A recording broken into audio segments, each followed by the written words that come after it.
मान्यता मिळाली आहे। दिल्ली स्फोटाच्या आरोपींना आज न्यायालयात हजर केलं जाणार आहे। अटक केलेले 4 आरोपी मुजम्मिल, मुफ्ती इरफान, शाहीन सईद आणि आदेल यांना NIA म्हणजेच राष्ट्रीय तपास संस्थेच्या न्यायालयात हजर केलं जाईल। या सर्व आरोपींची NIA कोठडी आज समाप्त होत आहे।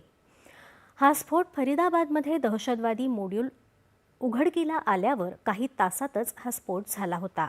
यात डॉक्टर मुजम्मिल आणि शाहीन यांच्यासह 7 जणांना दहशतवादी कारवायांमध्ये हात असल्याच्या आरोपाखाली अटक करण्यात आली होती। वर पांढरपेशा दिसणाऱ्या मात्र मुळात दहशतवादी कारवाया करणाऱ्या टोळींचा जम्मू काश्मीर पोलिसांनी पर्दाफाश केला होता। त्या टोळीशी या स्फोटाचा संबंध आहे। लाल किल्ल्याजवळ 10 नोव्हेंबरला झालेल्या या स्फोटात किमान 11 जणांचा मृत्यू झाला आणि अनेक जण जखमी झाले होते। DGCA अर्थात नागरी